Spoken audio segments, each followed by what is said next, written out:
자, 오늘은 경제학 철학 초고 네 번째 시간입니다. 네 번째 시간이고 이 텍스트로 310페이지부터 시작하는 그 소제목은 해겔의 변증법 및 해겔 철학 일반에 대한 비판이라고 이제 편집자 소제목이 붙어 있는 부분입니다. 그래서 오늘 볼 부분들은 이제 그 이렇게 소제목으로 묶여 있는 이 부분을 다 보려고 합니다. 자, 여기서 이제 해결 변증법 및 해결 철학 일반에 대한 비판인데, 사실은 이제 아주 뭐 철학사 이런 거 들어보신 분들 아시겠지만, 해겔의 철학이 너무나 방대하고 그 당시 19세기 초중엽에 유럽에 존재하던 모든 지식을 뭐 다 이렇게 그 집어넣은 그 아주 방대한 그 내용을 갖고 있는 철학이어서 그걸 다 비판한다는 얘기는 아니에요. 그게 아니라 아주 자기의 새로운 관점, 이제 마르크스가 자신의 사상을 형성해 나가는 과정에서 이전에 자기가 이제 그 사상을 따르고 있고 참조하고 있던 헤겔의 사상과 자기의 새로운 사상 사이에 뭐가 근본적으로 다른가, 이걸 지금 보여주기 위한 부분입니다. 그래서 헤겔 철학 전반에 대한 비판이 아니라 헤겔 철학이 갖고 있는 관념론적 성격, 그러니까 관념론으로서의 헤겔 철학에 대한 비판. 그리고 이 관념론이기 때문에 이제 우리 본문 보면 나오겠지만 헤겔의 큰 기여라고 할 수 있는 게 변증법인데, 이 변증법이 갖고 있는 긍정적 측면에도 불구하고 헤겔 철학의 근본적인 관념론적 성격 때문에 이 변증법도 이제 어떻게 보면 왜곡되어서 긍정적으로 작동하지 못했다라는 비판을 중심에 담고 있어요. 그래서 그럼 관념론적 성격이라는 건 뭐를 비판하냐 하면 현실에 대한 부정, 현실을 초현실로 오히려 환원시키려고 하는 태도. 이게 이제 뭔지 설명을 곧 드리겠습니다. 그리고 여기서 이제 현실이란 표현도 쓰지만 자연이라는 표현, nature, 독일어로 나투어라는 표현을 쓰는데, 이게 이제 제가 현실이라고 말하고 마르크스도 곳곳에서 이 현실 찬, 피안, 자연 이런 걸 섞어서 쓰는 이유가 이제 우리는 지금 어떤 의식을 갖고 존재하고 활동하고 있잖아요. 그렇죠? 그러니까 우리가 지금 속해 있는 지금의 어, 이 현세라고 부르는 찬 여기 이쪽 이것만이 있다. 이게 이제 유물론이에요. 조금 이따 다시 설명을 자세하게 드리겠습니다. 근데 해겔의 경우에는 여기보다 더 본질적인 뭔가가 있다라는 거죠. 어, 내재해 있다. 세상에 내재해 있고 혹은 미리 있었다라는 얘기를 합니다. 그게 이제 관념론이라는 거예요. 그러니까 여기서 관념론이라는 거는 바로 우리가 사는 세상과 다른 뭔가가 있는데 이 다른 뭔가가 오히려 더 본질적이다. 그런 얘기입니다. 그리고 이게 관념이라는 말을 쓰니까 관념이란 말이 여러 가지 함의를 갖고 있거든요. 생각이란 뜻도 있고, 정신적인 어떤 특징, 우리가 물질과 정신이라고 이 근대 이전 또는 근대 초기까지 사람들이 썼던 아주 이제 그 오래된 도식에 의하면 정신과 물질을 나누기도 하고, 이거는 생명이 있거나 없거나 또는 활성적이거나 스스로 움직이지 못하거나 하는 그런 구분하고 거의 같은 구분이었어요. 뭐 이런 여러 가지 의미를 어쨌든 갖고 있는데, 또 이상적인 거, 규범적인 거, 더 본질적인 거, 더 충만한 거, 더 완성된 거, 더 가치가 높은 거, 이게 이제 관념이란 말 안에 섞여서 사용되기도 했던 거예요. 그래서 헤겔이 보기에는 자신이 이제 절대 정신이라고 부르는, 정신이란 말을 썼죠. 가이스트, 독일어로 가이스트인데요. 정신이라는 말을 쓴 뭔가가 세상의 진짜 모습이라는 거예요.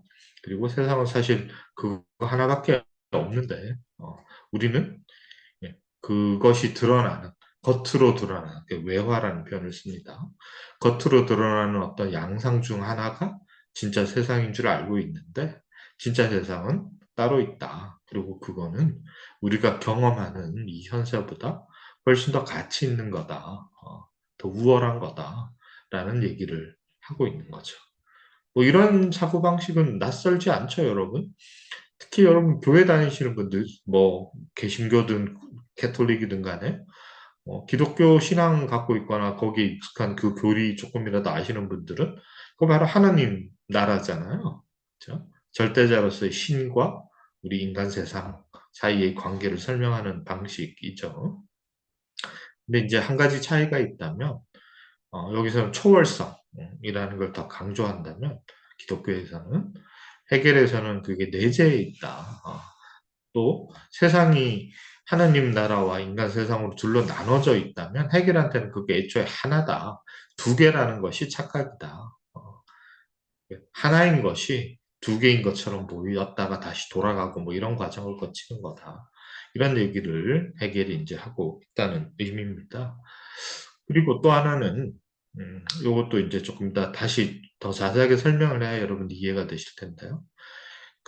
이 세상의 본질, 더 우월한 어떤 것, 이게 미리 앞서 존재하는 것이기 때문에 세상이 앞으로 어떤 식으로 이제 전개되어 나갈지 또 사실은 그 끝이 정해져 있다라는 얘기로 쉽게 연결이 돼요.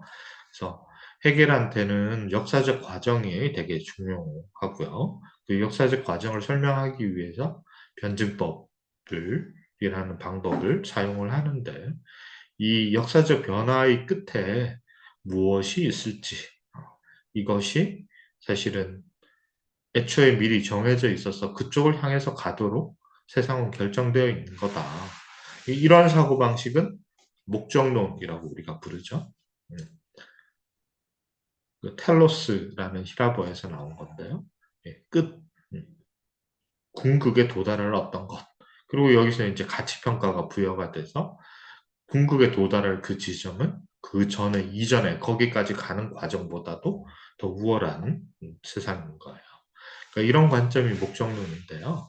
이제 이 부분에서 해결 철학 전반을 뭐 속속들이 다 나눠가지고 검토하고 이런 걸 하는 게 아니라 해결 철학이 기본적으로 관념론이고 그리고 관념 하나만으로 절대 정신의 자기 전개라고 부르는 이 하나의 과정으로 모든 걸 환원시켜서 설명하는 방식을 갖고 있고 그리고 역사적 변화, 그 과정을 설명함에 있어서 끝에 도달할 지점을 상정하고 있다, 미리 전제하고 있다라는 점에서 목적론이다라는 비판을 하고 있다는 거예요.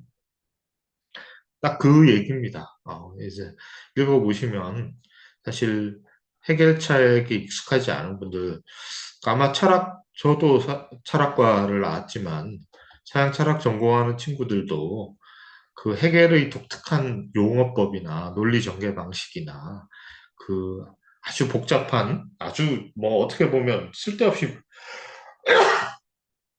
번잡한 자기는 풍요롭다고 얘기를 하겠지만 해겔이나 해겔 추종자들은 뭐 아는 이야기 그 당시에 존재하는 모든 지식을 다 모아가지고 자기식으로 이제 재해석하고 재구성하는데 그리고 그걸 또 자기식으로 표현을 해요.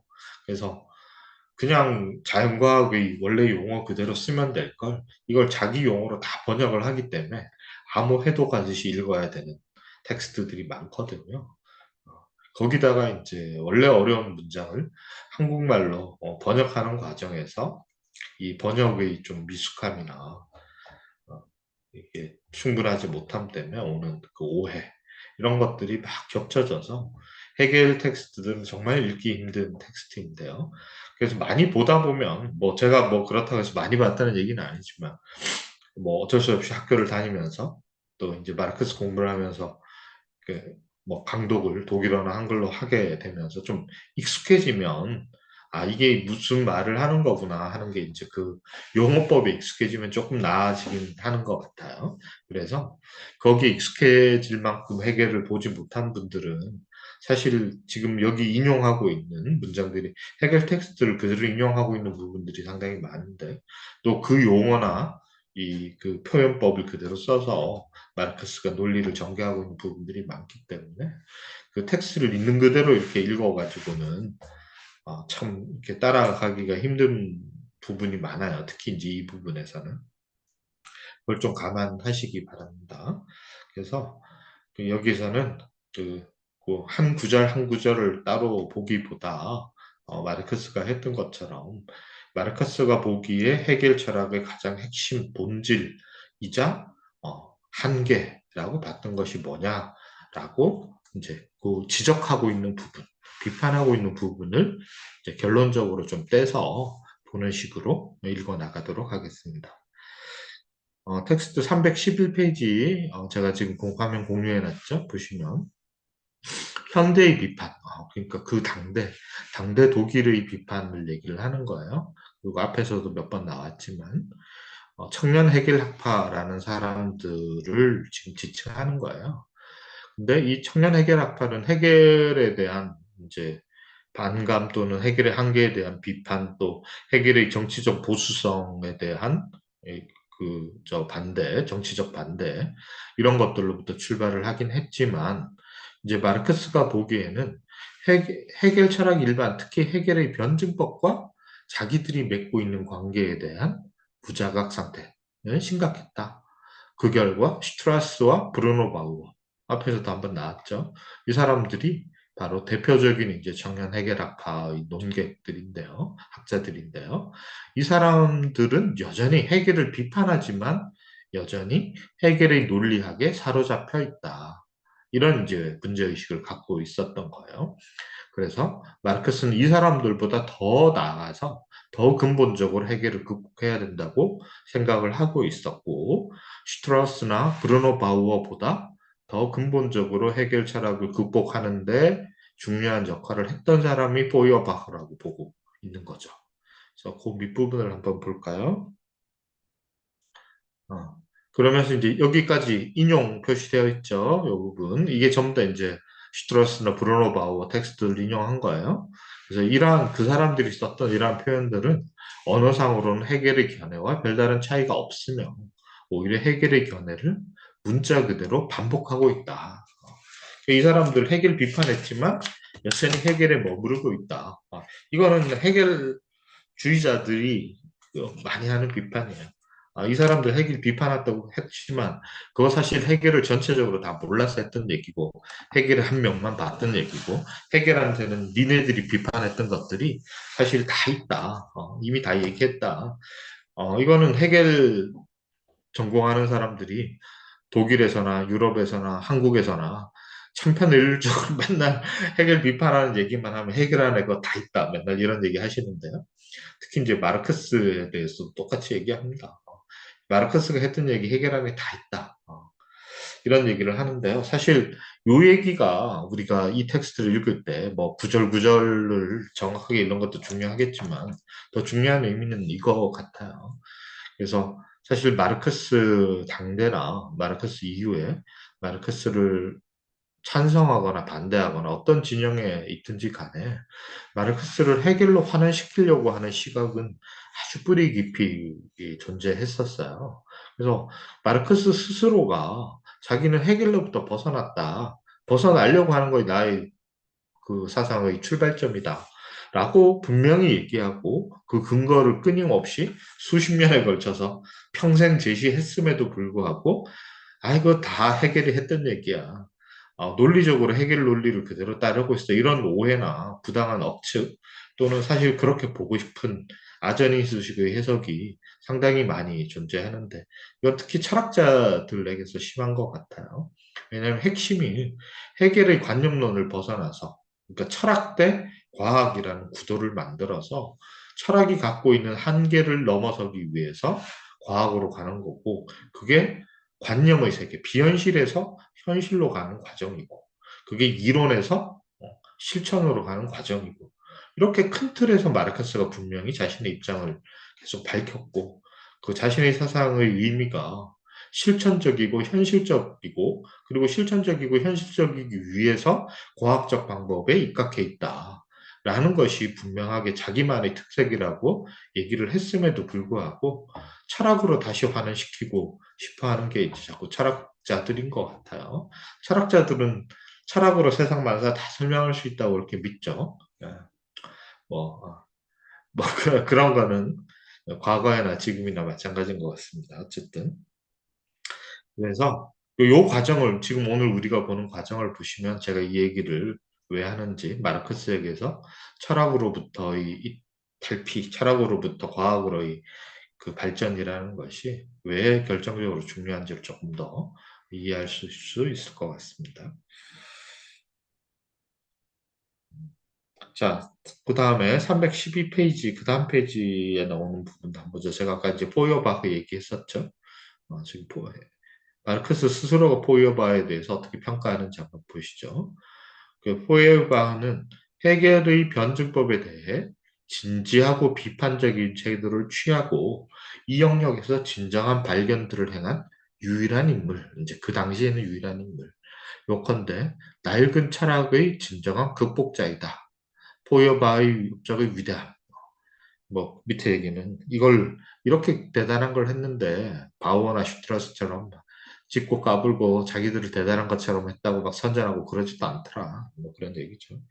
그래서 마르크스가 보기에는 포에르바흐가 헤겔로부터 넘어서기 위한 자신 얘기죠. 자신이 헤겔로부터 완전히 벗어나는 과정에서 결정적인 디딤돌 역할을 했다.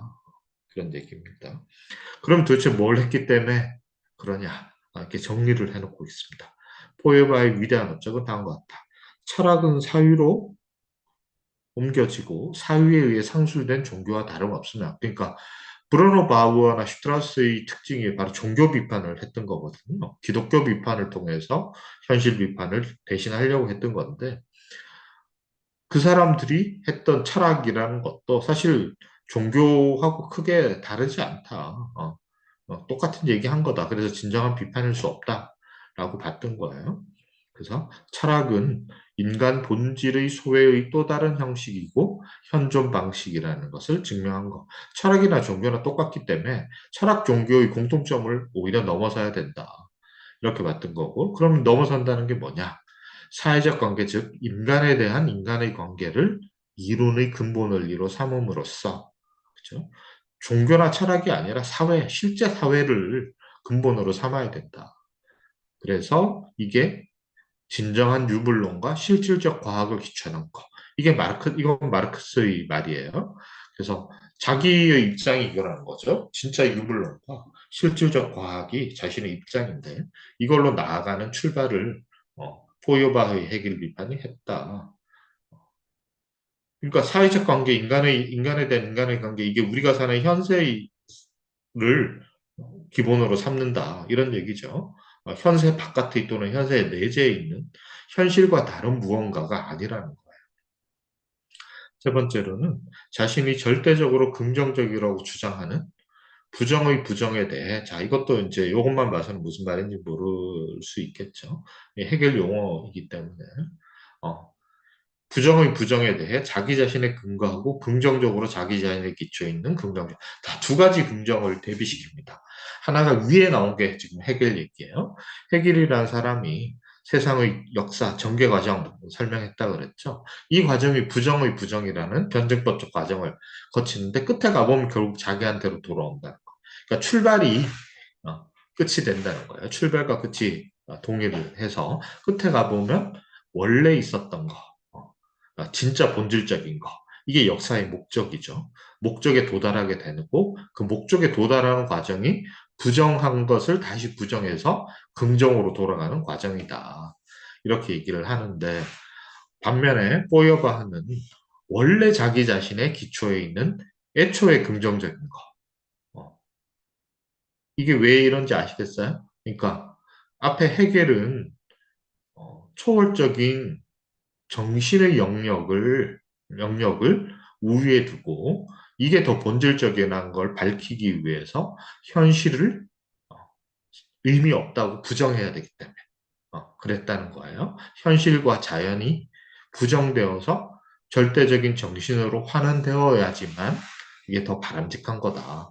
있다라고 봤던 거예요. 그래서 그 과정이 부정의 부정인데 애초에 현실밖에 없고 우리는 현실에 근거하고 있다라고 하면 자기 자신의 기초 있는 긍정적인 거 이게 바로 그 말이죠. 우리는 지금 우리가 살고 있는 이 현실에 그걸 넘어선 다른 거 어떤 거 생각하지 않는다. 우린 여기에 살고 이것만이 전부라고 생각해. 어, 이런 입장이었다는 거예요. 이게 바로 유물론이라는 겁니다. 진정한 유물론. 그리고 이 현실을 있는 그대로를 알아가는 게 실질적 과학이다. 이렇게 이제 봤던 거예요. 이런 생각의 출발이 포여바한테 있다. 그 얘기입니다. 그럼 포여바는 해겔의 변증법을 도대체 뭐라고 이해했냐? 여기 바로 밑에 나오죠. 해겔의 그 논리학이라는 책 이름, 책 제목입니다. 무한자, 무한한 거. 추상적인인데 모든 것을 다 포괄하는 보편자, 실체, 절대적인 거. 어, 이런 거에서 출발을 하는데 이게 사실 종교와 신학에서 출발한다는 얘기는 뭐냐면 기독교에서 말하는 하나님, 절대자, 초월적인 절대자하고 뭐가 다르냐. 그런 비판이에요. 그리고 이제 두 번째, 이제 아까 얘기한 부정의 부정입니다. 근데 이 무한자가 현실적이고 감각적이고 실제적이고 유한하고 특수한 것으로 왜야 된다는 거야. 이게 무슨 말인지 잘 이해가 안 되죠. 근데 이제 해겔 텍스트를 읽어보면 수많은 사례를 가지고 이걸 설명을 하니까 사례들을 보면 이게 이 사람이 이런 뜻이구나 하는 걸 좀 이해할 수가 있는데 어쨌든 이 무한자가 왜 겉으로 드러나는 단계를 첫 번째 거치는데 그게 우리가 살고 있는 현실적이고 감각적이고 실제적이고 유한하고 이 우리 사는 세상이잖아요. 그렇죠? 이 세상은 사실은 무한자가 모습을 바꾼 거라는 거예요. 그러면 자기 모습을 한번 부정하죠. 그렇죠? 그러니까 부정이 한번 일어났어요. 세 번째로 그걸 다시 부정해서 무한자로 다시 돌아가. 그래서 부정의 부정이 되는 거예요. 그래서 부정의 부정이 됐는데 그게 없던 새로운 걸로 가는 게 아니라 원래 출발했던 절대적인 무한자로 돌아가게 된다는 거예요. 그러니까 종교와 신학이 부정되는 것처럼 보였지만 다시 돌아왔죠. 그래서 종교와 신학의 복원이라고 표현한 겁니다. 요 정도만 이해해도 사실 크게 뭐 해결에 관심이 있는 분들은 더 자세하게 보시면 되지만 이 논리가 이 텍스트 우리가 지금 보고 있는 텍스트 안에서도 해결의 핵심이 바로 여기에 있다라고 보는 거예요. 그래서 절대 정신이라는 게 자기를 이렇게 바꿨다가 저렇게 바꿨다 하면서 결국 자기 자신으로 돌아온다. 이런 과정으로서 모든 변화와 역사를 설명하는 거다. 이런 거대한 틀. 그래서 세상에 일어나는 거의 모든 것들을 이 과정의 사례로 계속 들어요. 그리고 우리가 뭐 모든 자연과학, 법률, 정치, 경제, 뭐 예술 이런 데서 경험하는 실제로 경험하는 현실적인 모든 것들 안에 이 과정이 법칙으로서 하나의 논리로서 내재되어 있다. 그게 드러나는 거라서 현실을 볼 때는 그걸 잘 모르지만 현실을 잘 들여다보면 그 구체적인 현실들 안에 이 지금 말한 이 과정이 다 포함되어 있고 그게 더 본질이다. 이 본질을 꿰뚫어 보면 그게 보인다. 그런 얘기를 하고 있는 겁니다. 어. 그래서 숨은 뭔가가 있다는 거죠. 겉으로 드러나는 세상에 존재하는 모든 것들 안에는 사실은 뭔가 더 본질적인 게 있는데 이 본질적인 거는 태초부터 있었고 끝에 다시 거기에 도달하게 되는 거다. 라는 거예요. 그러니까 신이 우리 기독교에서 우리가 저 개인들이 어떤 불행을 겪을 때 그것들이 사실은 더 높은 뜻을 우리에게 깨우쳐 주거나 실현하기 위한 하나님의 의지가 우리에게는 모르게 숨어 있었다가 끝에 가서 알게 되는 이런 에피소드들이 성경에 많잖아요. 그죠? 그런 거라고 생각하시면 바로 그런 겁니다. 크게 다르지 않습니다. 네, 바로 그 얘기예요. 숨어 있는 섭리가 있다는 거죠. 그러니까 그 섭리라는 게 존재한다는 게 세상하고 다른 섭리라는 게 어, 있다는 거잖아요. 그리고 그게 더 진짜라는 거고 세상은 오히려 가상이라는 거잖아요. 그러니까 관념론이라는 그게 어떤 정신, 사고, 사상 이런 특징을 띠고 있다 이런 뜻이라기보다 해결한테 물론 그래요. 그런데 그거보다 훨씬 복잡합니다. 그걸 훨씬 복잡해요. 그러니까 그 정도 유치하게 정신과 물질을 나눈 거는 해결보다 훨씬 이전에 데카르트나 그 이전의 사고방식이고요. 근데 그거를 19세기 이후의 철학에 또 그대로 적용하는 거는 너무 시대착오적인 그 이해고요. 그런 게 아니라 있는 것, 그러니까 현실 세계와 현실 세계를 넘어서 어떤 것, 이게 이 사람들이 말하는 정신과 세계, 자연, 물질, 물성의 뜻입니다. 어떤 아주 초보적 그 근대 초까지 물리학에서 말하는 쇳덩어리, 돌덩어리 같은 움직이거나 생명력이 없고 유기적이지 않은 무기물 덩어리, 이런 걸 뜻하는 게 물성이 아니에요. 그게 아니라 자연 전체, 존재하는 모든 것, 현실에 있는 모든 것, 이걸 뜻하는 겁니다. 근데 그것과 다르니까, 우리가 지금 세상에서 경험하는 것 중에는 감각적인 거, 정서적인 거, 사상적인 거 다 있잖아요. 그쵸? 아까 말한 무기물도 있고, 유기물도 있고, 생명 현상도 있고, 이걸 다 통틀어서 얘기를 하는 거예요. 어, 그거를 그래서 물질이란 말을 너무 제한적으로 우리가 진료, 딱딱한 진료 이렇게 자기 혼자 그렇게 오해하고 들으면 이 말이 잘 이해가 안 되겠지만 무슨 말인지는 아시겠죠? 자연 전반이라고 생각하시면 되겠습니다. 현실에 만약에 귀신이 존재하면 귀신까지 포함한 거예요. 귀신이라고 부르는 현상도 우리가 경험한다면 이 안에 다 있는 거잖아요. 그래서 그런 것들, 현세가 아닌 어떤 것과 현세, 이걸 얘기를 하는 거다. 그래서 현세가 아닌, 이 세상이 아닌 어떤 것이 진짜라고 생각하면 그걸 관념론이라고 부르고, 이 세상이 진짜야, 세상밖에 없어라고 부르면 그거를 현실주의 또는 유물론이라고 부른다는 거예요. 이해가 되시나요? 그리고 둘 다 있어. 이렇게 말하면 이원론이에요. 세상이 두 개가 있어. 그럼 이원론이에요. 어. 근데 두 개가 있다고 말하기 위해서는 똑같은 걸 일부러 나누면 그건 이원론이 아니죠. 근원적으로 다른 게 두 개가 있다는 거예요. 그래서 그게 뭔지는 우린 사실 모르죠. 왜냐하면 우리는 이 세상에 속해 있으니까. 우리가 사는 이 세상과 완전히 달라야 저 바깥에 있는 거잖아요. 그렇죠? 그래서 그걸 그냥 관념 이렇게 표현한 거예요. 관념 이렇게 표현한 거예요. 세상이 아닌 것이란 뜻이에요. 우리가 지금 생각하는 어떤 사고작용, 뭐 감각, 정서 이런 걸 뜻하는 게 아니고 그 현세에 다 있는 거잖아요. 심지어 개별적인 인간이 내가 다 경험하거나 활동하거나 작용하는 거잖아요. 이거를 물질이 아니다 이렇게 말하는 거는 너무 어처구니 없고 비상식적인 용법이죠. 근데 여전히 우리가 유물론 그러면 그걸 떠올리는 사람이 너무 많아요. 제가 다른 강의에서 이건 조금 더 자세하게 설명을 드리겠습니다. 어쨌든 해겔은 이 세상이 아닌 무언가를 상정을 했다. 자, 그런데 둘 다 있다고 말하면 이원론인데, 둘 다 있다고 말하면 이원론인데, 둘 중에 하나만 있어 그러면 이론론이에요. 그럼 이론론 중에 세상 바깥이 진짜고 우리는 다 환상이야. 불교에서도 그렇게 얘기하잖아요.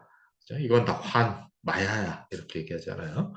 그러니까 더 본질적인 뭔가, 불교에서는 또 이런 놈도 아니지만, 어쨌든 더 뭔가 근원적인 게 있고, 이 세상은 환상 또는 과정, 어, 부수적인 것에 불과해. 그리고 그게 겉으로 드러나는 어떤 현상에 불과해.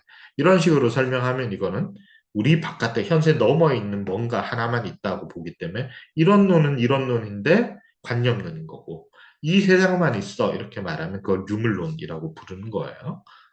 유물론의 뜻에 여러 가지가 있을 수 있지만 이때 머티리얼이라는 것을 좁게도 쓸 수 있고 넓게도 쓸 수 있는데 근대 초기 자연과학 중에 어떤 역학적 사고방식 안에서 빼놓고는 이 머티리얼이라는 건 현세를 얘기를 하는 겁니다. 리얼 월드를 얘기를 하는 거예요. 그래서 오히려 더 정확한 얘기는 초월적인 것과 현세적인 것 이렇게 나누는 게 관념론, 유물론 이렇게 그 용어를 쓰니까 서양 사람들은 그 단어를 조금 다르게 볼 텐데요. 이게 우리 용법하고 조금 뭐 안 맞는 부분이 있거나 또 문화적으로 조금 오도된 부분이 있어서 그렇게 오해할 수가 있어서 제가 길게 설명을 드렸습니다. 그래서 해결의 생각은 이런 이런 논인데 관념론이고 그러니까 현세적인 모든 것은 더 초월적인 절대 정신이 끊임없이 자기 모습을 바꿔나가는 과정이라는 거예요. 그러니까 끊임없는 변화의 과정이지만 하나가 이런 모습도 되고 저런 모습도 띄고 이런다는 거. 그렇게 생각하시면 됩니다.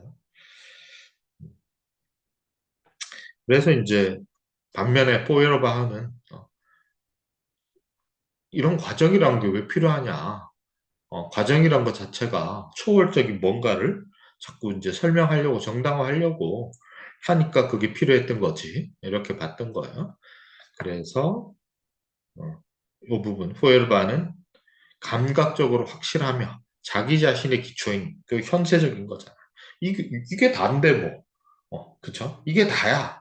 이 말이죠. 감각적으로 확실하면 자기 자신의 기초 있다는 거 바로 그걸 얘기를 하는 겁니다. 긍정을 직접적이고 무매개적으로 뭐 이거 하나만 있는 거야. 이렇게 내세웠다는 거죠. 그래서 포일바를 유물론이라고 말하는 이유가 바로 여기 있습니다. 이 세상은 그냥 자기 스스로 존재하는 유일한 거야. 이 얘기예요. 다른 것에 더 초월적인 것에 의지해서 기대서 기생해서 살아가는 존재하는 것이 아니다. 이런 뜻이 유물론입니다. 분명히 이렇게 쓰여 있잖아요. 이게 무슨 딱딱한 무기물로만 이루어져 있어. 이렇게 말하지 않잖아요.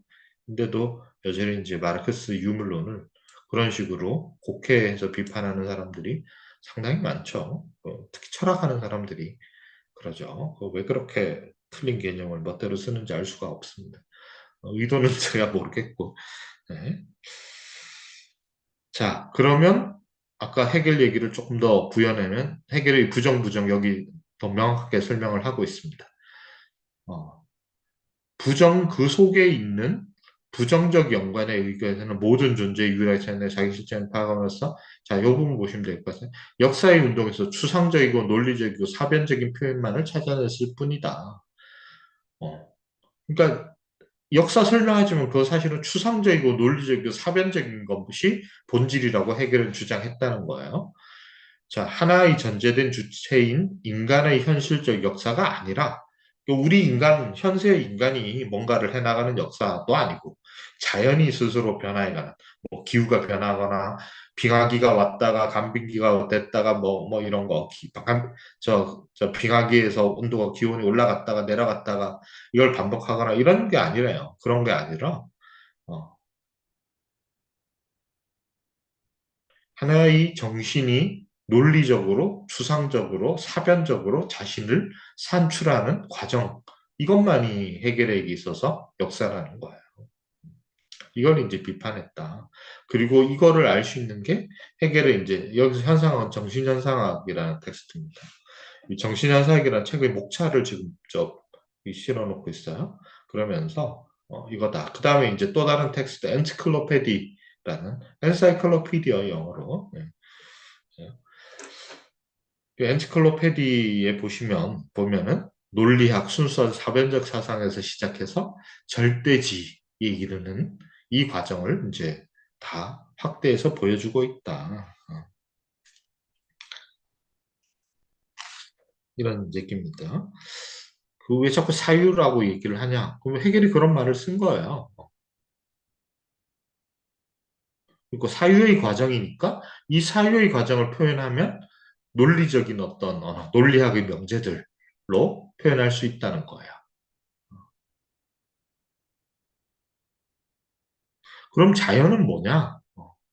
자연은 사유는 자연을 외적인 거, 추상적인 사상이라고 외화된 추상적 사유. 그러니까 사유가 진짜인데 절대 정신이 진짜인데 이게 우리가 지금 하는 사고작용 이걸 뜻하는 거 아니에요. 사고작용은 오히려 이게 외화된 하나의 모습일 뿐이에요. 어쨌든 이 추상된 사유가 저 사유가 겉으로 드러나 외화는 겉으로 드러나는 거야. 모양을 바꿔서 드러낸다는 거예요. 이해되셨나요? 그러니까 구미호가 둔갑하는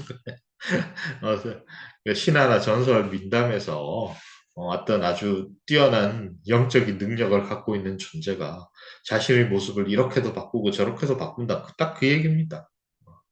복잡한 얘기가 아니에요. 그러니까 자연이라는 것도 또 인간의 역사에 일어나는 모든 일들, 아까 얘기했던 국가, 법률, 종교, 그다음에 예술도 뭐 조각, 문학, 음악 이런 거, 그다음에 자연 현상, 심지어 일식, 월식, 태양을 중심으로 지구가 도는 거, 그다음에 케플러의 법칙에서 알고 있듯이 이 별들의 움직임의 궤도 이런 게 다 어떤 정해진 규칙을 다 드러내는 거예요. 그 안에 신의 정신이 다 들어가 있는 거예요. 해결은 실제로 그렇게 봅니다.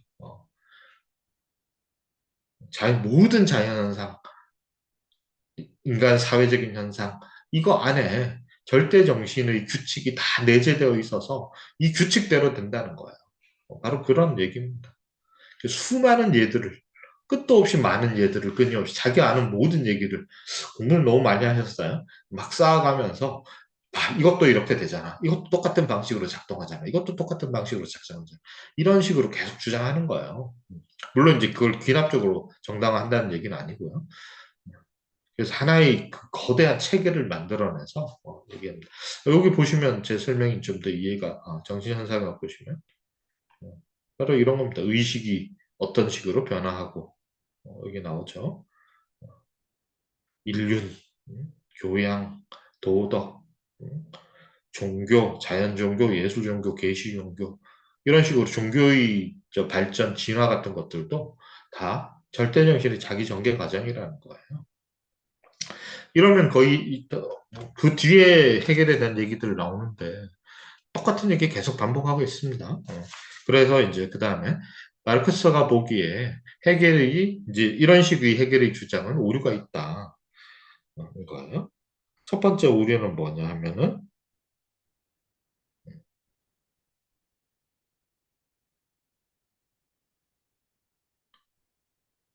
이 부분입니다. 일어나는 모든 일들은 사실은 사고에 의해서 만들어진 거라서 단지 순수한 사유, 즉 추상적 철학적 사유의 소외일 뿐이다. 그리고 모든 그러니까 전체 운동 역사라고 보시면 됩니다. 세계 우주의 모든 역사는 절대지로 끝난다. 아까 했던 얘기죠. 근데 오류라기보다 마르크스가 보기에는 이게 해결과 자기의 근본적인 차이, 또 호에르바와 해결의 근본적인 차이 이거라는 거죠. 그래서 우리가 보기에는 아주 복잡한 현실의 수많은 복잡다단한 거대한 역사가 있는 것 같지만 해겔이 보기에는 정신이 자기 바깥으로 다른 모습을 띄었다가 자기 모습으로 다시 돌아가는 그 과정에 불과하다는 거예요. 그리고 주체 객체라는 것도 사실은 절대적 주체 하나가 1인 2역 했다가 알고 보니까 상대가 존재하는 게 아니라 자기 겉으로 드러난 모습일 뿐이어서 자기 안으로 다시 돌아오는 거예요. 그래서 이거를 소외라고 부릅니다. 어, 원래 하나였던 세상이 두 개가 되면 원래 하나였는데 자기가 아닌 것 같은 모습을 띠게 되겠죠. 우리 앞에 소외 계속 했잖아요. 노동소외, 인간의 소외. 이 개념이 해겔의 개념을 따온 거죠. 어, 이런 거예요. 절대 정신이 있는데 이게 바깥으로 나가서 그것이 아닌 것처럼 대표적인 게 바로 자연이죠. 근데 사실을 알고 보면 이 자연은 절대 정신이 겉으로 드러난. 그래서 자연이라는 모습을 띌 때는 절대 정신과 다른 모습이니까 두 개가 대립되는 것처럼 주체와 객체, 이것과 저것이 대립되는 것처럼 보이지만 사실은 하나이라는 거예요. 하나로 다시 돌아온다는 거예요. 어, 그렇게 이해하기 힘든 얘기는 아닌 거죠. 예. 그렇게 생각하시면 됩니다. 자꾸 그 말에 따라가서 이 복잡한 말 때문에 더 헷갈릴 수가 있는데, 그러니까 그 과정을 보여주고 그 과정은 사변의 과정이라는 거예요. 사변의 과정이기 때문에 논리적으로 표현될 수 있다는 거예요.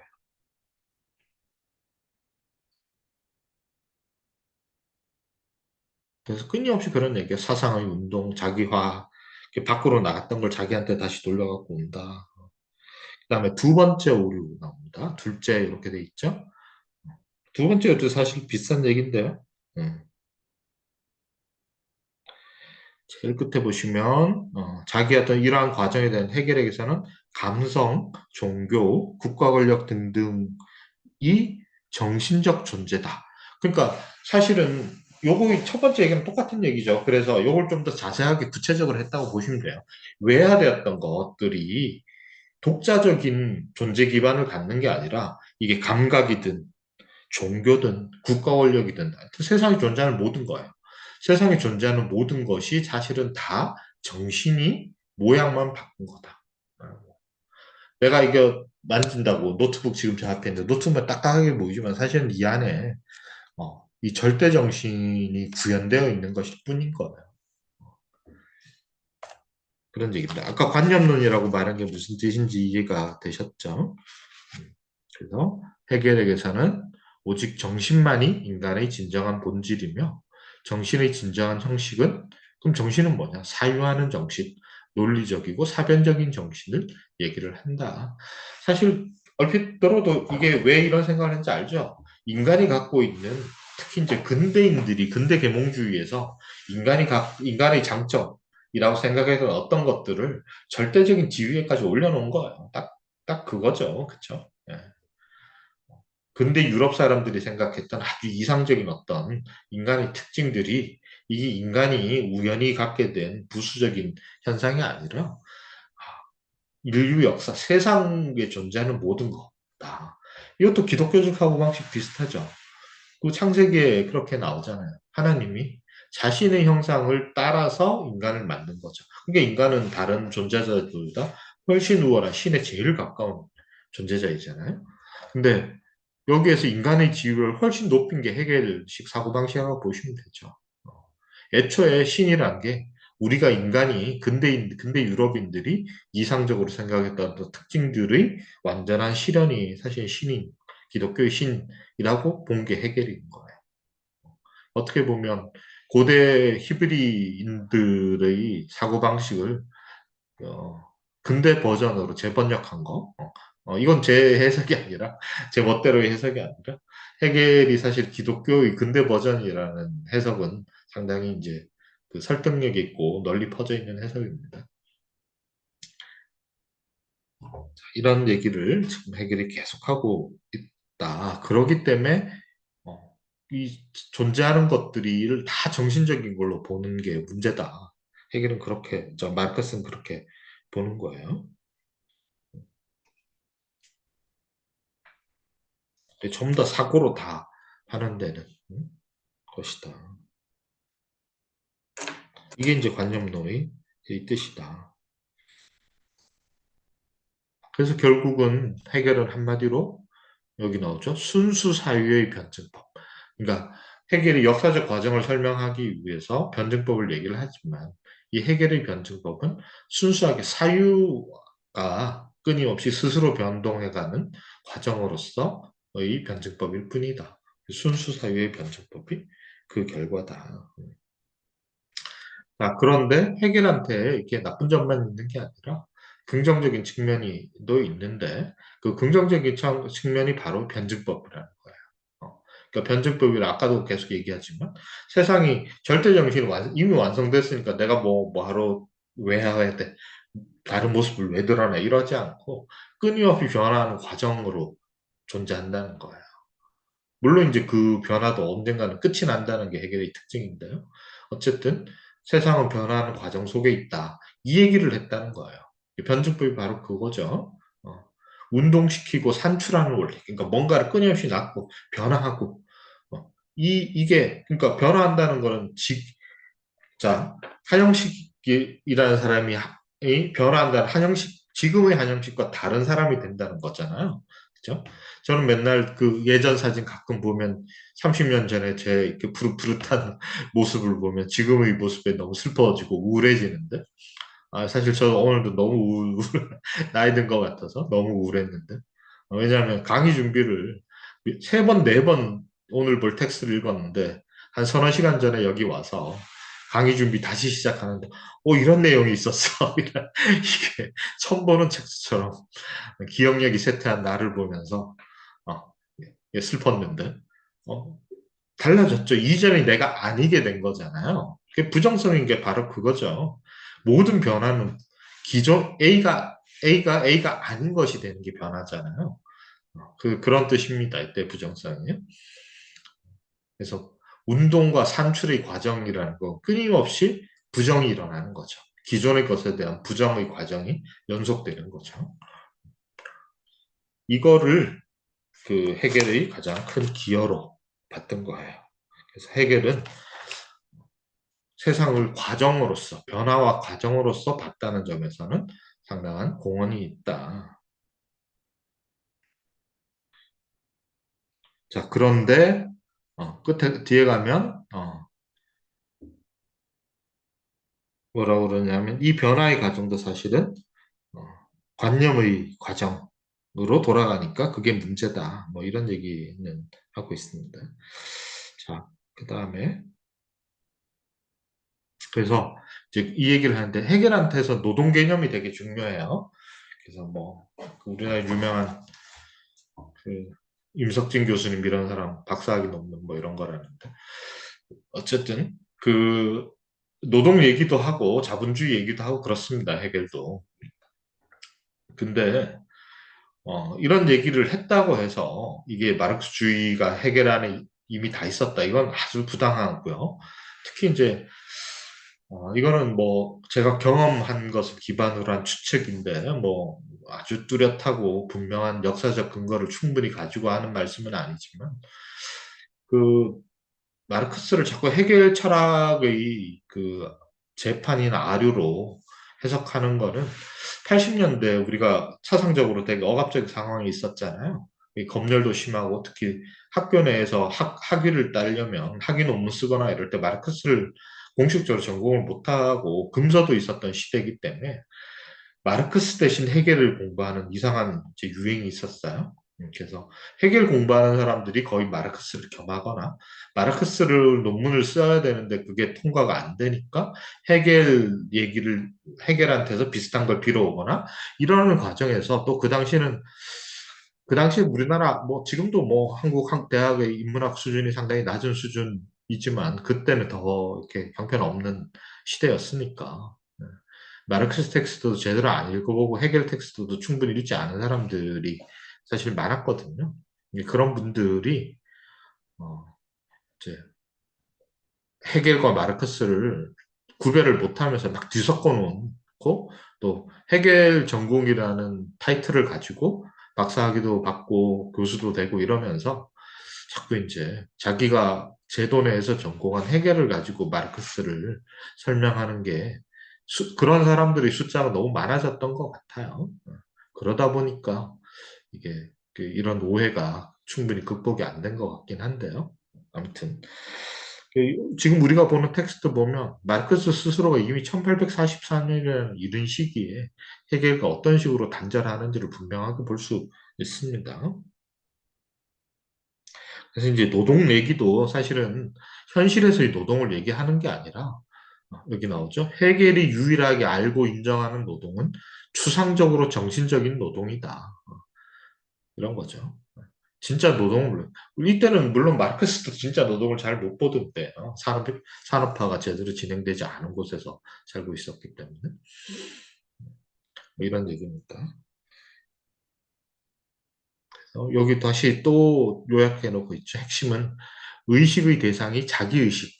우리가 보고 있는 세상은 사실은 내 생각, 의식이 겉으로 드러난 것에 불과하다. 알고 보면 내가 남인 줄 알았더니만 나였던 거예요.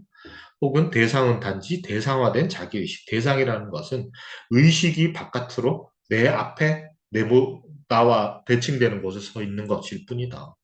대상으로서의 자기의식일 뿐이다. 이렇게 봤던 거죠. 그러니까 인간은 비대상적인 유심론적 존재. 그러니까 대상이 없다가 이게 다 일본식 표현인데요. 인간은 대상을 갖고 있지 않고 정신만 있는 존재다. 이 뜻이에요. 그렇게 어려운 말 아닙니다. 근데 이제 이것과 이제 우리 뒤에서도 보겠고 앞에서도 우리가 자연 얘기 많이 했었잖아요. 마르크스의 생태학적인 어떤 사고의 한 단면을 볼 수 있는 구절들 많이 봤잖아요. 그래서 마르크스한테 인간은 자연 속의 인간이고 사실은 자연의 특수한 여러 양상들 중에 하나가 인간일 뿐이다. 그래서 인간과 자연 관계는 자연장 관계의 다른 이름일 뿐이다. 이런 거 우리 봤었죠. 그 얘기하고 좀 연결되는 겁니다. 그래서 마르크스한테서 인간은 유물론적, 마르크스 유물론적 관점에서 인간은 자연 속의 과정, 자연적 과정 속의 일부고, 자연적 과정이라는 거는 자연은 하나의 단일한 덩어리 하나만 덩그러니 있는 게 아니라 아주 다양한 양상들이 상호작용하는 과정으로서의 자연이에요. 자연은 실체가 아니고 과정이에요. 정지된 하나의 덩어리, 균질적인 덩어리가 아니라 아주 복잡한 현상들이 시간적으로 끊임없이 상호작용하면서 변화해가는 과정 자체를, 이 과정 덩어리를 자연이라고 부른단 말이에요. 그러니까 자연 속에서는 대상적 관계가 반드시 일어나죠. 그러니까 자연의 어떤 한 부분은 다른 부분과 관계를 맺고 있는 거예요. 그래서 우리가 이걸 우리는 의식을 가지게 됐으면서 인간이라는 특수한 자연의 양성을 인간이라는 다른 이름으로 우리가 이름 불렀을 뿐이라고 그랬잖아요. 그러니까 인간이 아닌 다른 자연의 다른 부분과 끊임없이 대상적 관계를 맺죠. 이게 어려운 얘기가 아니에요. 뒤에도 나오지만 우리 숨 쉬고 뭐 먹고 해야 되잖아요. 우리 앞부분에서 그 얘기 다 했었죠. 바로 그런 얘기입니다. 그러니까 현실의 인간은 대상적 존재, 대상을 가지고 대상과 상호작용하는 존재인데 해겔의 인간이 얼마나 사변적이고 추상적이고 비현실적이냐면 해겔식으로 인간을 설명하게 되면 대상이 없는 존재가 돼버린다는 거예요. 그 얘기입니다. 인간을 정신으로 환원시켜버리면, 또 세상을 정신으로 환원시켜버리면, 이거는 균질적인 거예요. 그래서 대상적 관계가 나타나도 이거는 외화된 일시적이고 소외된 형태일 뿐이고, 이게 결국 역사의 종말, 과정의 끝에 가면 이런 대상적 작용은 사라진다는 거예요. 이 대상적 작용은 사실은 환상이라는 거예요. 근데 마르크스한테서는 인간은 기본적으로 대상적 존재인 거죠.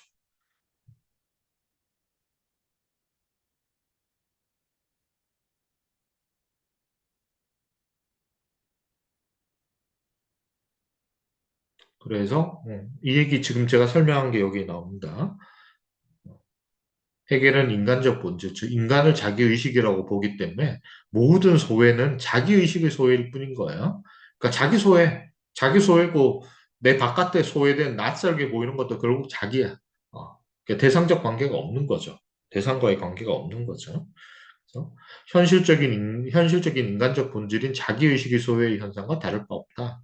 그리고 이거를 다시 개념적으로 파악하는 것을 정신현상학이라고 불렀다는 거예요.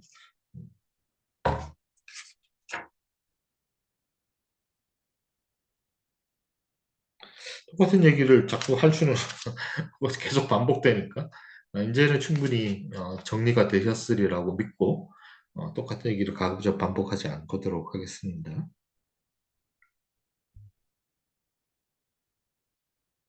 그래서 아까 한 김에 물성이라는 것도 여기 자기의식의 외화 물성이라는 게 아까 그 딱딱한 물질 아니라 그랬죠. 현실에 존재하는 거 세상에 있는 거 자립적인 존재로 세상에 있는 거를 다 물성이라는 거 세상 세계를 얘기를 하는 거예요. 자연이라고 말해도 다르지 않을 것 같아요. 이게 자연이 존재하지 않는다는 거죠. 그 뒤에 보시면 물성은 오직 외화된 자기의식일 수밖에 없다. 이게 관념론이라는 뜻이고 세상은 실제로 존재하고 이거밖에 없다. 존재하는 이거밖에 없고 이것과 다른 뭔가가 더 본질이고 이 세상을 환상으로 만들어내고 있지 않다. 이 얘기를 하면 유물론인 거야. 그 유물론 정의를 분명하게 아셔야 돼요. 제일 중요한 게 지금 여기서 관념론 대 유물론의 대비예요. 해결 철학의 뭐 속속들이 비판하는 게 아니라 그랬잖아요. 해결을 관념론이라고 봤기 때문에 비판하는 거고, 자기는 유물론이라는 거예요. 보여봐 덕분에, 어? 해결을 벗어나서 더 자신의 완성된 입장으로 나가는 과정 속에서 쓴 텍스트고, 이때 벗어난다는 말의 핵심이 바로 유물론. 나는 이 세상이 실제한다고 믿어.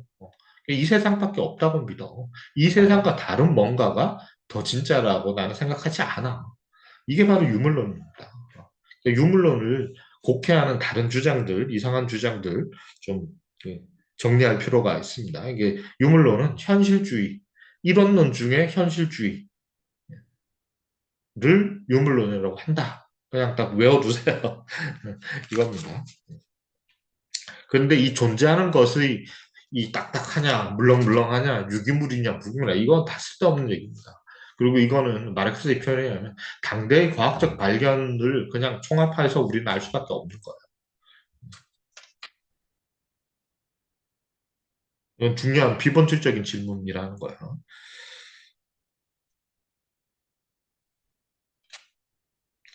그렇기 때문에 이제 이런 얘기 쭉 하다가 그럼 이제 마르크스가 자기 얘기를 합니다. 제가 이 텍스트에서 상당히 좋아하는 구절인데요. 여기까지가 해겔 철학을 정리하고 비판해요. 여기서 이제 그 다음에 무슨 얘기를 하나 한번 봅시다. 자, 굳고 잘 다져진 대지 위에 서서 모든 자연적 힘들을 호흡하는 현실적이고 신체를 지닌 인간. 이게 바로 마르크스가 생각. 이게 유물론의 인간이에요. 네. 이게 유물론의 인간이고 이런 유물론의 인간은 대상적 존재라는 거야. 이런 존재는 보세요. 내가 서 있으려면 존재하려면 어딘가를 딛고 있어야 되잖아요. 그렇죠? 돼지와 인간인 나는 이미 대상으로서의 돼지 위에 서 있어야 돼요. 어떤 대상과 또 관계하지 않는 자기의식만 있는 거는 거짓말이라는 거예요. 모든 실제하는 존재하는 것들은 대상과 끊임없이 관계를 맺고 우리 인간도 역시 마찬가지다. 그래서 굳고 잘 다져진 이거는 이제 문학적 표현. 이게 가상이라고 해겔이 계속 얘기하니까 가상이 아니야. 이거 진짜 있어. 땅 한번 굴러봐. 안 무너져. 환상이어서 이게 꿈에서 깨면 내가 밑으로 툭 떨어질 것 같이 그런 말도 안 되는 거 먹지 마. 우리가 얼마나 딱딱하고 잘 다져진 대지 위에 있는데 이 얘기예요. 뭐 싱크홀이 없다 이 얘기가 아니라 굳고 잘 다져진 대지 위에 우리는 있고 그리고 모든 자연적 힘들과 호흡하니까 들숨날숨 상호작용하고 있잖아요. 앞에서도 여러 번 나왔던 얘기죠. 마르크스가 생각하는 인간은 이겁니다. 실제 우리 인간은 이렇게 살고 있다는 거예요. 그래서 이런 현실적이고 신체를 지닌 인간은 대상적 행위를 하는 거예요. 대상적인 존재니까 나의 대상이 되는 것. 나는 다른 내 바깥에 있는 존재, 그게 대상이잖아요. 내 바깥에 있는 존재와 서로 내 바깥에 있는 거고 남과 내가 서로 만난다 그 얘기예요. 이게 자꾸 대상적 이렇게 말하니까 이상한 말처럼 이런 표현이라서 우리한테 익숙치 않아서 그런 것뿐이에요. 어려운 얘기가 아닙니다. 근데 이제 그 대상적 관계가 항상 긍정적이고 낙관적인 것만은 아니죠. 제가 그 얘기도 앞에 했죠. 우리 호흡을 할 때 독가스 들이마시면 제가 아까 전에 누가 막 연기를 여기가 시골인데 제가 지금 있는 곳이 좀 대구 변두리의 시골인데 공기 좋다고 여기 창문 열어놓고 있었더니만 뭔가 이렇게 저 쓰레기 봉투 사기가 싫으신지 다 소각해가지고 연기가 들어와서 문을 닫았는데요. 더운데 그거 호흡하면 큰일 나죠. 네. 그러니까 긍정적이기도 하고 부정적이기도 한 거죠. 자연에서는 육식동물, 먹이 사슬처럼 파괴적이고 잔인하고 이런 관계도 있죠. 대상적 관계라는 게 항상 조화로운 관계만 뜻하는 것도 또 아닙니다. 혹시 오해하실까봐. 마르크스가 생태주의적이다 뭐 이런 얘기를 하니까 자연과의 조화 이런 이상한 환상을 가졌다 이렇게 오해하실까봐 말씀드린 겁니다. 그래서 이제 다시 정리하죠. 해결과 자기 생각을 대비해서 얘기를 한 거예요. 대상적인 자신의 순수한 활동의 대상을 창조 이게 해결 얘기죠. 정신이 막 세상을 만들어 환상을 막 만들어내. 그런 게 대상이 아니라 대상적인 산물들이 내 바깥에 있는 것들이 내 행동을 확정하고 그의 활동을 대상적 자연적 존재의 활동으로 확정한다. 내가 서로 관계를 맺으면서 서로 자기를 확인하죠. 그렇죠? 그리고 그 뒤에 이제 더 자세하게 설명이 됩니다. 어, 그래서 자신의 입장, 여기서 유물론이라는 표현을 안 쓰고 자연주의라는 표현을 써요. 그래서 앞에도 나왔던 표현인데 완성된 자연주의 또는 인간주의. 그러니까 이게 동격이에요. 둘 중에 하나 양자택일의 오화가 아니까 동격의 또는입니다. 오더 또는 그 완성된 자연주의 즉 인간주의예요. 어. 자연과 인간이 같은 거죠. 이 자연주의로서의 인간주의는 관념론의 유물론 구별되며 이 양자를 통합하는 진리는 걸 알게 된다. 둘 중에 하나 뭐 이런 게 아니라는 거예요. 그래서 우리는 이때 유물론은 낡은 유물론 얘기하는 거예요. 아까 얘기했던 사물을 딱딱한 뭔가로 보는 거. 이제 데카르트에서 심신이원론 이런 거 얘기하는 거예요.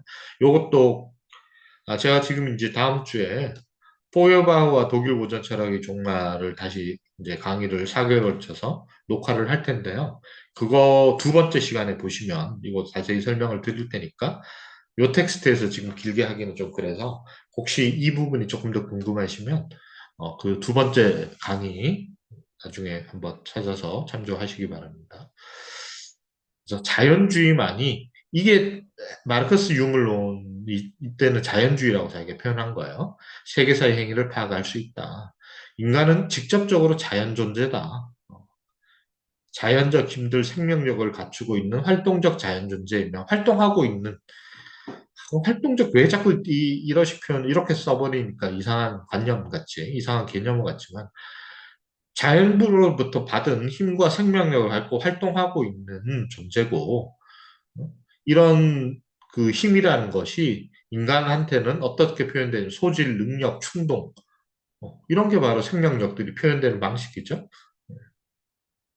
근데 동시에 인간은 자연적, 육체적, 감각적, 대상적 존재로서 이러니까 이런 죄죠. 자연의 일부이고 육체를 갖고 있고 감각이 있고 어떤 대상과 상호작용을 하기 때문에 다른 식물, 동물과 마찬가지로 시달리고는 뭐냐면 수동적이라는 거예요.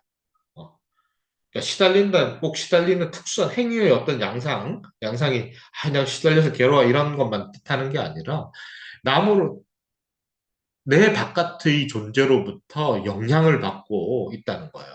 그 영향을 받을 때는 내가 수동적 존재가 되잖아요. 그 뜻입니다. 그 제약되고 한계지어진 존재이죠. 그죠? 내가 요새 뭐죠? 판다 귀엽다고 그냥 우리에 들어가서 쓰다듬을 수 없죠. 그죠? 호랑이 귀엽다고 쓰다듬을 수 없죠. 어, 그런 거예요. 독버섯 예쁘다고 먹으면 죽죠. 그죠? 그러니까 시달리는 거. 내 바깥에, 그리고 공기가 나빠지면 호흡이 곤란해지는 거잖아요. 내 모든 나를 둘러싼 환경으로부터 영향을 받고 그 테두리에 의해서 제약되어지고, 그렇죠. 내가 하늘을 날고 싶다고 당장 날 수 있는 것도 아니잖아요. 절벽에서 뛰어내리면 죽죠. 그런 거라는 거예요. 너무나 당연한 얘기죠. 그리고 내가 뭐 어떤 오늘 소고기 먹고 싶다고 해서 갑자기 소를 잡아서 먹지도 못하잖아요. 그의 충동의 대상들이 그의 밖에, 그로부터 독립된 대상들로 실제로 존재해. 어, 내 바깥에 존재해요. 이거 이해되시죠? 예를 들어 뭐 포일바가 성의 얘기를 하지만 인간이 성욕을 갖고 있다고 해서 내 바깥에 있는 다른 사람이나 다른 사물들이나 동식물에 대해서 내 성욕을 일방적으로 해소할 수도 없죠. 그렇게 되면 서로 충돌하는 과정이 생기잖아요. 실제 존재하기 때문에 그런 거죠. 그러니까 이 살인을 하거나 강간을 하거나 이런 걸 아무렇지도 않게 하는 사람 특징이 저 사람이 존재하지 않는다는 느낌을 갖기 때문에 그런 거잖아요. 저 사람이 실제, 저 사람이 두려움, 저 사람이 거부감, 저 사람의 나에 대한 환멸, 뭐 혐오감 이런 것들을 무시하니까 그런 게 없어. 너 알고 보면 너도 좋아하잖아. 그 성추행하는 놈들이 그딴 소리 많이 하잖아요. 너도 좋았잖아. 이게 상대를 현실적인 존재로 느끼지 거나 인식하지 못하는 거잖아요. 바로 그런 얘기입니다.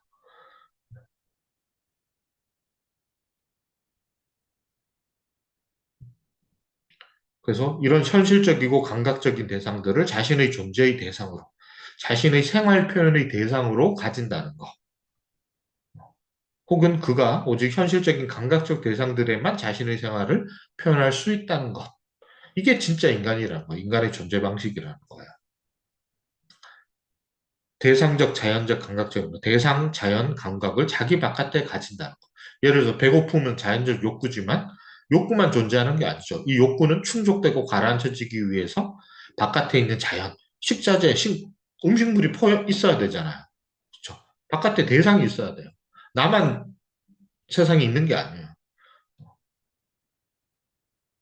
내 육체적 욕구의 표현이지만 이 욕구의 표현은 대상과의 관계에 의해서만 실현될 수 있는 거예요. 바로 그런 얘기입니다. 이거 어려운 얘기 아니죠. 현실이 진짜 실제 우리 인간이 살아가는 모습을 지금 정리한 거잖아요. 이게 진짜다. 인간은 그런 거다.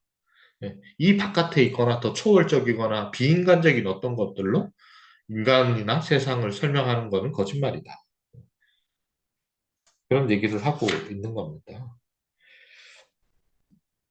그리고 오히려 자신의 바깥에 자연이 없다고 생각하면 자연적 존재도 아니고 실제로 존재하지도 못해요.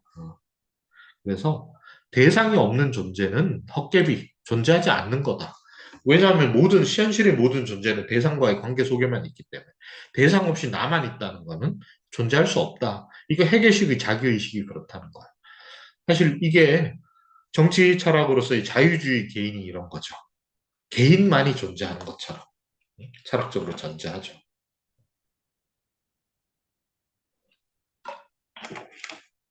그래서 그리고 특히 나로서의 개인을 사회의 기본 단위이자 유일한 단위로 설정하는 여러 가지 사고방식들, 그러니까 자유주의 여러 가지 버전들은 되게 비현실적이기 때문에 현실에서 남을 괴롭히거나 내가 좌절하거나 하는 현실에 부딪히게 되죠. 그러니까 대표적인 게 인권을 추상화하거나 비현실적으로 보편화하는 주장들이 그런 거잖아요. 나는 충분한 권리, 충족되고 실현되어야 된 권리의 담지자이자 주체하라고 생각하면 그 말이 틀린 게 아니라 그게 현실에서 구현될 때는 대상과의 관계 속에서 구현되기 때문에 대상을 인정하지 않고 나의 권리만을 실현하려고 하면 그 남에게 피해를 주고 갑질하거나 민폐를 끼치거나 사람을 죽이거나 강간하거나 이런 것들이 전부 다 나의 실현이라고 보는 거죠. 미셸 푸코 같은 사람이 그런 거잖아요. 절대적 자유, 막 이런 거 얘기하지만 결국 식민지에서 유색인종, 10살도 안 된 유색인종 남자 아이들을 성매수 해놓고 이제 그 주변 사람들이 그걸 비난하니까 쟤네들도 즐길 권리가 있다. 성애를 즐길 권리가 있다. 이렇게 변명했다 그러죠. 네. 바로 그런 사고방식이죠. 대상을 존재하지 않는 것처럼 생각하는. 사실 개인주의 철학, 자유주의 철학의 출발은 이런 환상에 있습니다. 이런 환상에 근거하고 있기 때문에 끊임없는 사회적 불화와 갈등이 생겨날 수밖에 없는 거죠. 자, 다른 얘기를 조금 했는데 다시 돌아오겠습니다. 밑에도 다시 나옵니다. 대상적 감각적 존재인 인간은 시달리다 남으로부터 타자로부터 영향을 받는다는 거예요. 이 시달림을 느끼기 때문에 동시에 이게 이제 독일어로 쓰니까 우리가 안 익숙하죠. 그러니까 패셔니트하고 패션한 거예요. 정열적인 영향을 주고받고 또 그거를 추구하고 이런 거라는 거죠. 즉 열정은 남에게 영향을 받으니까 그걸 싫어하기도 하고 추구하기도 하고 미워하기도 하고 이런 감정이 나타나는 거잖아요. 열정이라고 해서 정력, 인간이 갖고 있는 여러 가지 감정들, 정서들 이런 것들이 대상과의 관계에 의해서 나타나는 거죠.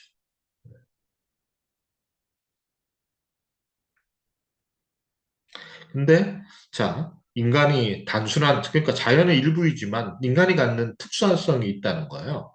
인간은 인간적인 자연 존재. 이것도 앞에 나왔던 건데요. 인간이 자연과의 관계를 맺을 때 인간은 혼자 하지 않고 사회적으로 행동하죠. 그게 아주 두드러진 특징이다. 그리고 이 모든 인간의 행위들은 역사적 과정을 거친다. 역사를 가지고 있다. 그리고 끝에 이 얘기 쭉 하고 마지막에 해겔의 세 번째 오류 한참 있어서 이게 왜 셋째가 나는지 착각할 수도 있는데 해겔의 의로 앞에 첫 번째, 둘째 나왔고 셋째 나온 겁니다. 물성을 부정한다. 결국은 관념은 딱 한마디로 딱 정리한 거죠. 물성이 존재하지 않는다고 저 해겔 철학에서는 말할 수밖에 없다라는 거예요. 이걸 무성, 니트카이트 이렇게도 얘기합니다. 존재하지 않는다.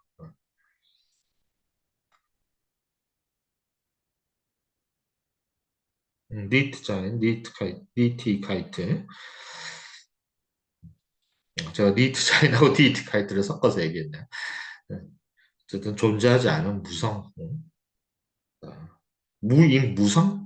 이것도 이러시면 무임 이런 뜻입니다. 니티카이트는 무임 이런 거.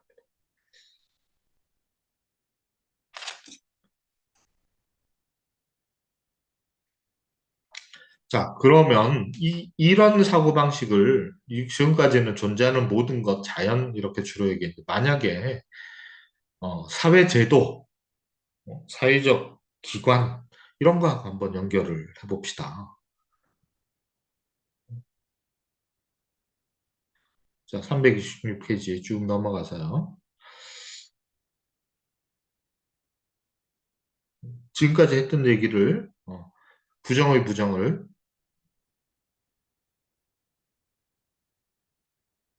음, 조금 위쪽에 여기 제가 제 책 보고 이거하고 같이 보느라고 잘 못 찾고 있었어요. 자, 이걸 이러한 거짓말은 그의 원리상의 거짓말이므로 이제 원리 자체가 틀렸다 그 얘기죠. 그래서 이거를 종교, 국가 등등에 대한 해결의 수능에 대해서는 더 이상 할 말이 있을 수 없다. 자, 무슨 얘기냐면 바깥에 있는 모든 것은 사실은 정신의 자기 전개예요. 그러니까 해결이 젊었을 때나 뭐 해결을 보통 이제 시기 청년기에서 뭐 무슨 예나 시기 무슨 시기 이렇게 나누거든요. 밸런스 시기 이렇게 나누는데 해결 사고 안에 진보적 측면, 보수적 측면이 동시에 존재하기도 하지만 시기적으로 대체로 젊었을 때는 좀 진보적 급진적이었겠죠. 프랑스 혁명의 영향을 더 많이 받았을 때, 그 뒤로가 뭐 프레이센의 이제 대학 총장이 되면서 이제 프로이센 체제를 어, 정당화해야 하는 정치적 이제 동기를 가지고 있었을 때 이게 이제 상당히 다르다 이렇게 보는데요.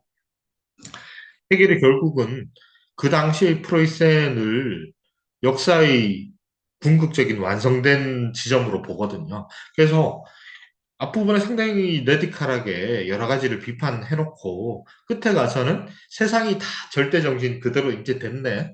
이성적인 상태가 됐네. 이런 보수적인 수능적인 태도를 보이더라는 거예요.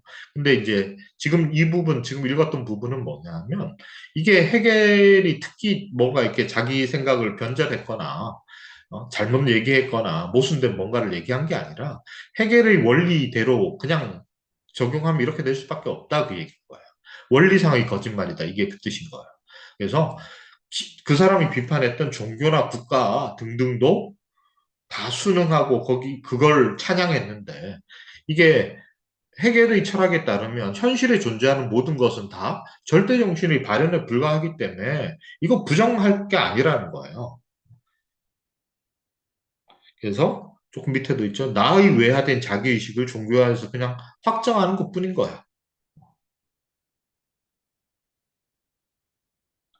그래서 부정의 부정을 통해서 사실은 그것을 다시 확정하는 거다. 이걸 다시 긍정하는 게 해결 철학의 핵심적인 논리다라는 거예요. 그렇기 때문에 해결주의는 정치적으로 보수적인 성격을 띨 수밖에 없다. 그래서 부정의 부정하고 부정하고 하는 게 네거티브한 태도를 가지는 게 삐딱선 타고 뭔가 저항하고 뭐 이런 것처럼 보이지만 해결한테는 결국 돌아가기 위한 현실을 긍정하고 정당화하기 위한 수단에 불과하게 된다. 자, 이게 관념론의 특징이라고 말했습니다. 그러니까 무슨 얘기냐면 있는 그대로의 변화를 실제의 변화는 이전과는 다른 뭔가가 계속해서 나타나는 거잖아요. 그러니까 끊임없이 미지의 영역으로 나아가는 없던 새로워지는 부정의 과정은 진짜 부정적이고 파괴적이고 현실을 넘어서는 과정인 거죠. 그런데 도달해야 되는 지점이 이미 정해져 있는 거죠. 해결한테서는.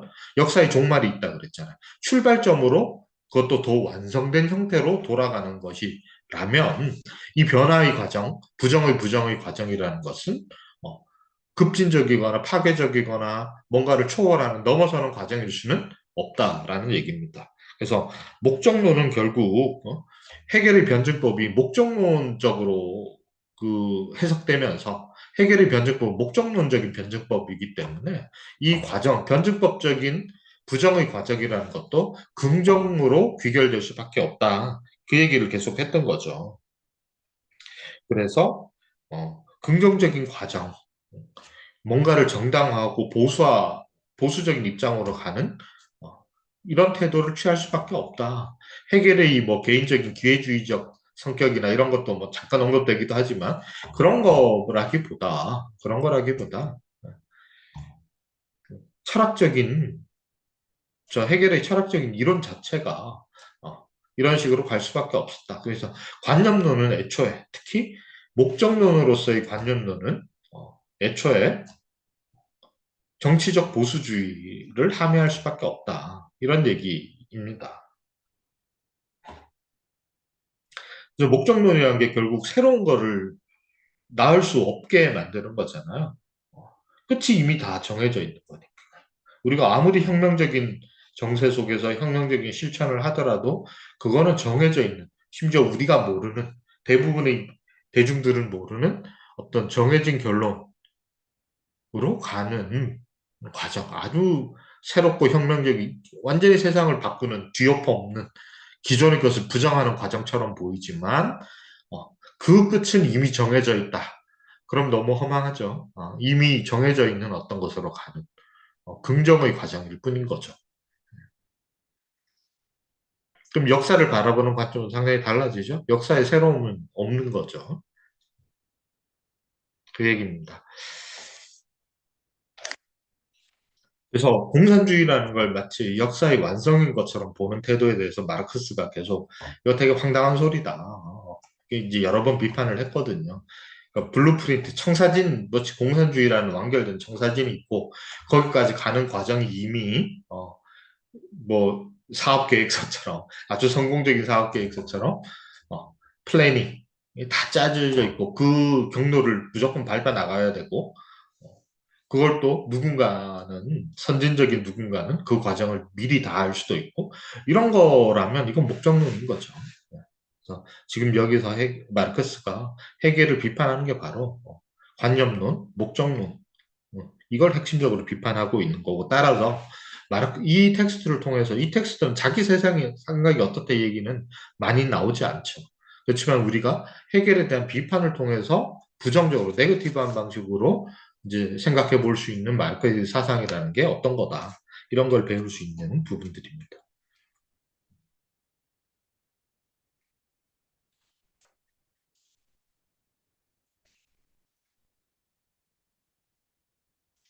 근데 이제 그 뒤에 나오는 얘기는 비슷한 얘기인데요. 그래서 절대 정신의 자기 건재, 의식의 과정이기 때문에 이 역사에서 일어나는 일들도 사실은 다 정신적인 과정으로 보이게 된다. 그런 얘기입니다. 자, 그 다음에 그 뒤에는 하도 똑같은 얘기들이 반복이 돼서 좀 건너뛰게 되는데요.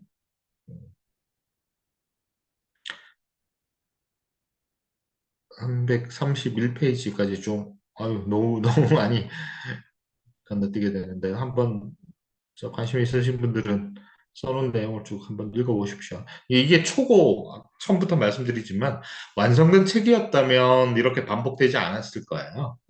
이제, 같은 생각을 이렇게도 쓰고 저렇게도 쓰고, 해결의 텍스트를 읽으면서 정리도, 이때 한번 정리하고 또 저때도 정리하고, 이걸 다 책으로 출판한 거라서, 이게 반복이 되는 겁니다. 이게 완성된 책으로 편집이 됐다라면, 훨씬 짧게, 한 번에 정리가 됐겠죠, 아마.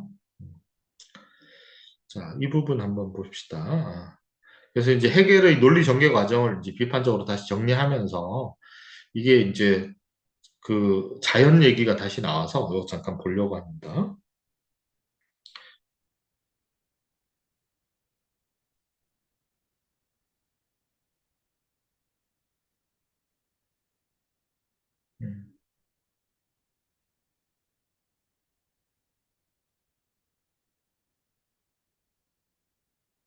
자,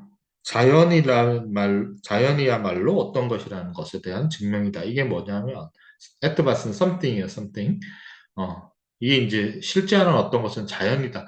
해결식 논리를 뒤집으면, 절대 정신밖에 없으니까 자연은 사실 무화되고, 현실의 어떤 것들은 끊임없이 무화되잖아요.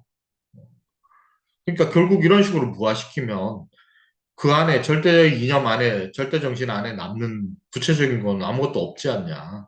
그리고 거꾸로 얘기하면, 해결이 무화시킨 자연이야말로 구체적인 것들이 실제로 풍요롭게 있는 뭔가는 자연 아니겠냐. 이런 얘기를 한 겁니다. 그래서 계속 하는 얘기가 이 이념의 전개 과정이라는 거는 추상적 사유 과정에 불과하다.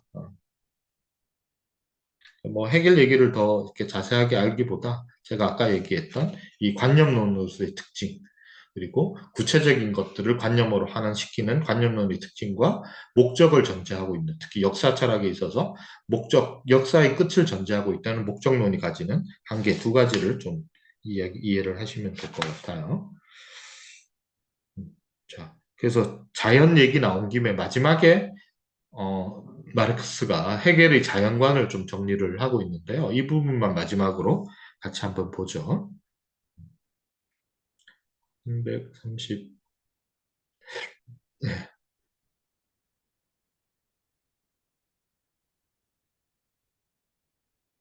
아까 했던 얘기입니다. 자연으로서의 자연. 어, 이게 사실은 해겔식으로 말하면 아무것도 아닌 게 된다는 거죠.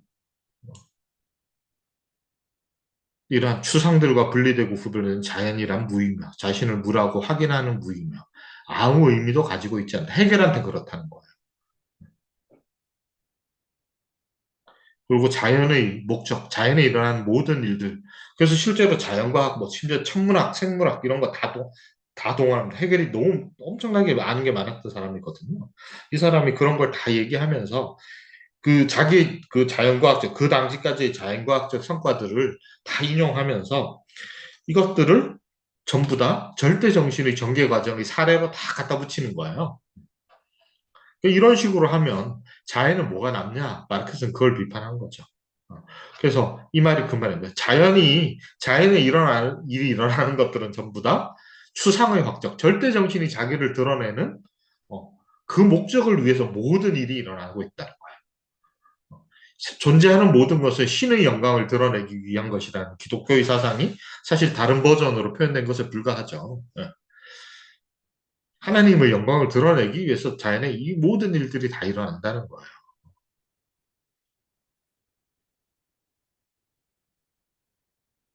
그런 얘기입니다. 자, 그래서 좀 했던 얘기긴 하지만 자연은 추상적 사유자를 위해 해결의 절대정신을 위해 자기 자신을 지향해야만 한다. 무로 없어져야 된다. 독자적 의미를 가질 수가 없다는 거죠. 왜냐하면 추상적 사유자가 이미 자연을 잠재성으로 보면 지향된 본질로서 정립해 놓았기 때문에 애초에 절대정신이 정립한 거고 그걸로 돌아가는 것이기 때문이다. 그리고 이때의 자연은 결함 있는. 왜냐하면 지향되고 극복돼야 되고 더 나가야 되는 것에 불과하게 되는 거죠. 자연을 이러한 외면에서 사유에 대한 자연의 대립이자 자연의 결함이며 추상과 구별되는 한에서의 자연은 결함 있는 존재. 그러니까 지향돼야 되는 거이죠. 그래서 한마디로 딱 요약하면 마지막 문장. 절대자는 정신이다. 이것이 절대자에 대한 글씨가 안 보이죠? 최고의 정의다. 이러니까 관념론인 거죠. 이해가 되셨죠? 이게 정신이라는 게 우리 사고작용 아니라고 그랬어요. 그게 아니라 현실을 넘어서 있는 초월적인 어떤 것. 근데 초월적인 어떤 건 사실 몰라야 논리적인 거 아닌가요? 초월적인 걸 알면 초월자만 알 수 있잖아. 현세에서 우리가 알 수 있으면 초월적인 거 아니지 않나? 이런 한계에 항상 부딪히죠. 무슨 얘기냐면 신이 절대자다. 우리하고는 근본적으로 다르다. 그러면 우리랑 근본적으로 다른데 우리는 신의 뜻을 어떻게 알 수 있죠? 이런 딜레마에 빠지잖아요. 그렇죠? 그걸 설명하기 위해서 계시라는 장치가 기독교에 도입이 된 거거든요. 그런 것처럼 해겔이 절대자에 대해서 다 아는데 절대자를 상대적인 인간에 불과한 네가 어떻게 알아? 우리 그렇게 물어볼 수 있잖아요. 이게 뭐 물론 해결식으로 대답하는 게 있습니다. 그렇지만 근본적으로 그 질문에 대한 충분한 대답이라고 하기는 뭐 그거는 해결하는 분들은 대답이라고 하겠지만 해결을 비판하는 사람들은 대답이 될 수 없다라고 보기도 하거든요. 어쨌든 아주 어려운 대답하기 어려운 질문이 우리랑 완전히 다르다면 우린 그걸 알 수 없는데 뭔지도 모르는데 이게 왜 자꾸 현실 속에서 인식될 수 있고 현실에 그대로 반영돼 있다고 하는 거냐. 이제 그거 설명하려면 사실은 현실이 존재하지 않아야 되는 거죠. 절대자와 다른 뭔가는 애초에 없었어야 되는 거예요. 우리는 처음부터 절대 정신의 일부였기 때문에 절대 정신이 발현되는 것이었기 때문에 발현되는 과정에 절대 정신이 완성돼 가는 무렵에 절대 정신을 인식하는 역할을 정찰 정신으로부터 부여받은 꼭두각시에 불과할 때만 절대 정신이 어떤 건지 알 수 있죠. 해결은 자기가 그 사람이라고 생각했어요. 음. 그렇게 해야만 대답이 되는 거죠. 그래서 어, 이게 관념론이라는 거예요. 현실과 다른 뭔가 많이 있다. 근데 마르크스는 애초에 자기는 현실에만 관심이 있다 그런 거거든요. 그게 유물론입니다. 그래서 유물론의 여러 가지 뜻이 있지만 우리가 이 해결에 대한 해결 철학 일반에 대한 마르크스의 비판을 같이 읽으면서 한 가지 정리해야 되는 아주 중요한 것은 마르크스가 이때의 입장, 이때 네거티브하게 표현된 입장을 포지티브한 방식으로 표현한 게 유물론이라는 말이고요.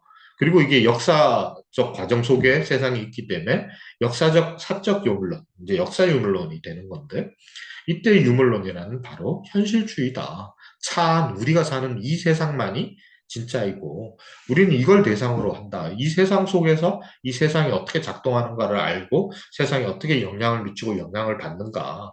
이거를 얘기하려고 한다. 이게 마르크스가 유물론자라고 스스로를 자임한 이유라는 겁니다.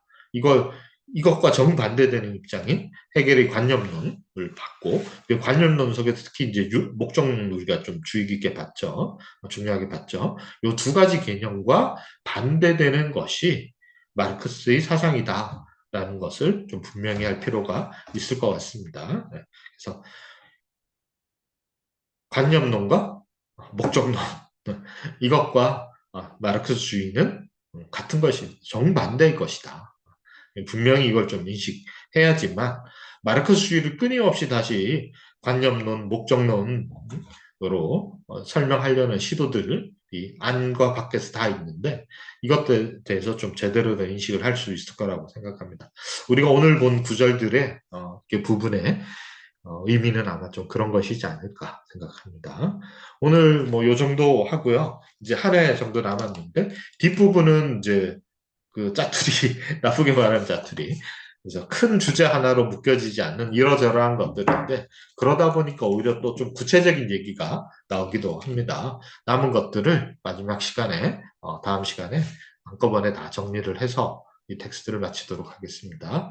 오늘 수고하셨습니다. 여기서 마치도록 할게요.